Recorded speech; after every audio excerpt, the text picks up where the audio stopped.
مشاركة المنتخب الجزائري في بطولة كأس إفريقيا لكرة القدم تحظى بأهمية خاصة نظرا للتوتر في العلاقات مع البلد المستضيف للبطولة المغرب، أمر ألقى بظلاله على الأجواء قبل المباراة الأولى للجزائر مع السودان.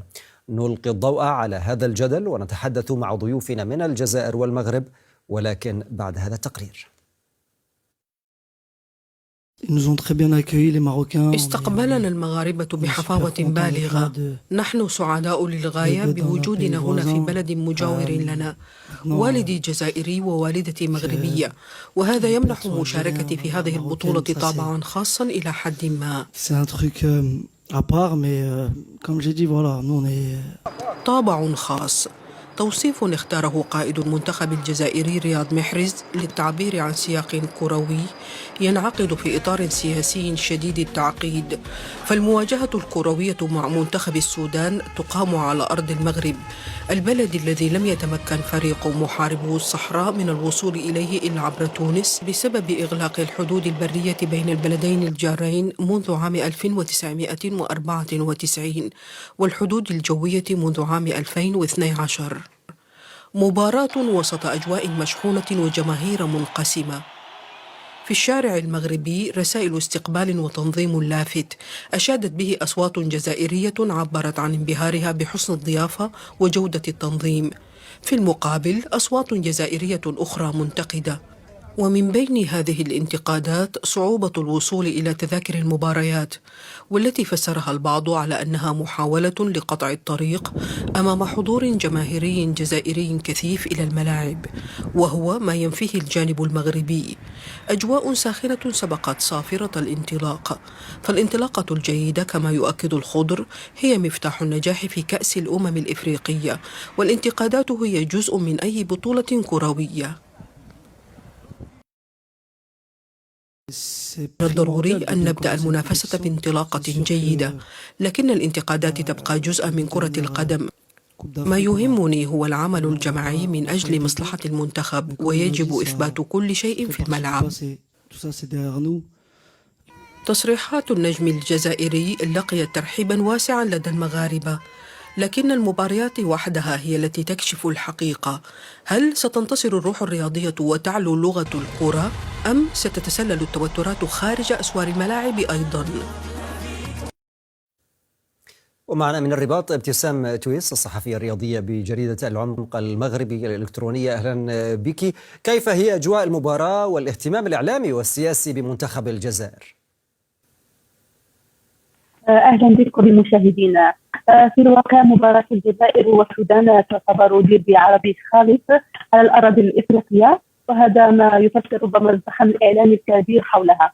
نحن كصحفيين نركز على الجانب الرياضي، فالمنتخب الجزائري يدخل البطولة وعينه ربما على استعادة توهجه، بينما السودان يمثل قصة إصرار كبيرة رغم الظروف الصعبة التي يمر بها. أما بخصوص الأبعاد السياسية، فالمغرب كدولة مستضيفة يحرص على أن تظل الرياضة جسرا للتواصل، والتركيز هنا في الرباط منصب بالكامل على توفير أجواء تنافسية سليمة تليق بقيمة المنتخبين وبصناعة الكرة العربية في القارة السمراء. هل هناك إجراءات أمنية إضافية خلال هذه المباراة وأيضا لبعثة المنتخب الجزائري؟ بصفة عامة المغرب لديه خبرة عالمية مشهود لها في تنظيم وتأمين الفعاليات الكبرى، وما نراه اليوم هو تطبيق لبروتوكول أمني صارم وسلس بأمن واحد يخص مباراة المنتخب الجزائري والسودان. هناك تنسيق عالي بين السلطات المحلية واللجنة المنظمة لضمان تدفق الجماهير إلى الملاعب دون ازدحام، مع استخدام تقنيات حديثة في مراقبة المداخل. الهدف الأساسي هو ضمان أمن المشجعين الجزائريين والسودانيين والمغاربة على حد سواء. هل هناك حضور كبير للجمهور الجزائري؟ كيف لمست ذلك؟ هل هناك سهولة في الوصول، خصوصا هناك اتهامات عن صعوبة الوصول للتذاكر؟ طبعا الجمهور الجزائري حاضر بقوة في الأراضي المغربية. أما بخصوص التذاكر فهي مسؤولية الكاف، يعني الجهة المنظمة لهذه التظاهرات. يجب أن نعلم أن نظام البيع يتم عبر المنصة الرسمية للاتحاد الأفريقي لكرة القدم، وهي مسؤولة عن تدبير الحصص. الإقبال كان كبير جدا، ليس فقط من الجماهير الجزائرية بل من المغاربة والسودانيين أيضا الراغبين في متابعة هذا الديربي. مما أدى لنفاذ تذاكر في وقت سياسي. اللجنة المنظمة المغربية بدورها تعمل جاهدة لتسهيل ظروف دخول الجماهير. يعني الاتهامات، ربما هناك بعض المؤثرين الذين يحاولون أن يحاولون أن يؤثرون على الجماهير. أشكرك الصحفية ابتسام تويس، كنت معنا من المغرب، شكرا جزيلا لك. ومعنا من الجزائر العاصمة الدكتور توفيق بقعد، أستاذ العلوم السياسية في جامعة الجزائر. دكتور توفيق، أثيرت بداية قصة طرد صحفي جزائري من المغرب، كانت هناك دعوات في المغرب لطرده بعد مداخلة اعتبرت استفزازا، ماذا نعرف عن الأمر؟ تحية طيبة لك ولكل مشاهديكم الكرام. أعتقد أن حالة التوتر التي تسود العلاقات الجزائرية الفرنسية الجزائرية المغربية هي ما تجعل مثل هكذا أحداثا وتجعل كل طرف يرى بأنه ضحية للطرف الآخر. لا أعلم تفاصيل هذه الحادثة، لكن سمعت بأن هناك دعوة لطرد صحفي جزائري من خلال بسبب تقريره المغلوط الذي قدمه عن حال الوضع في ألعاب الكان في المغرب، وبالتالي لا أملك معلومات دقيقة حول هذا الموضوع. بالنسبة للجمهور الجزائري، هل هناك حركة سفر من الجزائر باتجاه المغرب لهذا الجمهور؟ كيف لمست الأمر؟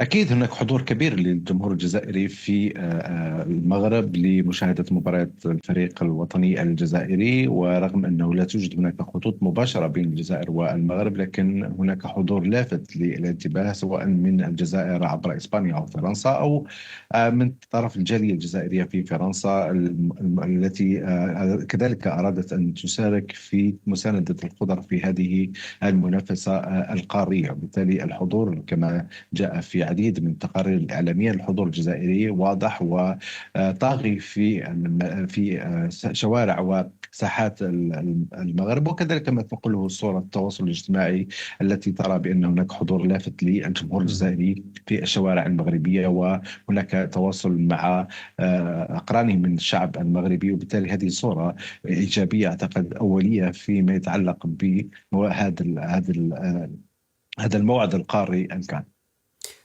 أستاذ دكتور توفيق، هناك اتهامات، يعني اتهامات للحكومة الجزائرية بتعبئة اللاعبين الجزائريين سلبيا تجاه المغرب قبل البطولة، كيف تقرأ الأمر؟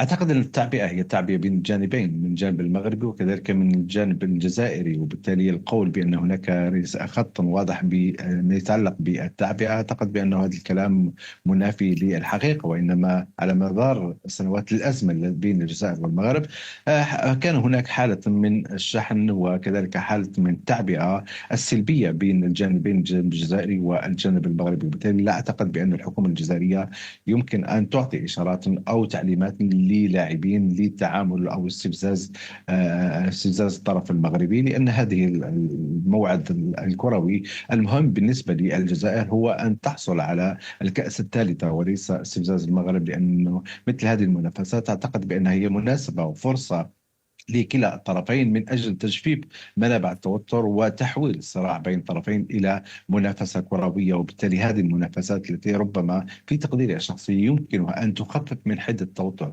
نعم نعلم أن الرياضة لا يمكنها أن تحل المشاكل والصراعات بين الدول، لكنها تخفف من حدتها، ولدينا أمثلة كثيرة في العالم عبر التاريخ، سواء بين الجزائر، بين ألمانيا وفرنسا، أو بين الولايات المتحدة الأمريكية والصين، وحتى بين الكوريتين. لكن في نفس الوقت أعتقد بأن مثل هذه المنافسات قد تأتي بأثار عكسية في حال عدم وجود مثل ما قلته توتر، عملية شحن أو سوء تنظيم، أو يوجد هناك احتكاك بين الجمهورين، مما يؤدي إلى نتائج عكسية على عكس ما تطمح إليه اللعبة النبيلة الرياضة في تحسين الأجواء والتقارب إنسانيا بين الشعوب. ولدينا أمثلة كذلك بين الجزائر ومصر، هو ما حدث في 2009 من عملية شحن كبير جدا أدت إلى تقريبا إلى هناك جفاء في العلاقات الدبلوماسية، رغم أن الجميع حاول وتدارك الموقف وتم تصليح ما كان قائما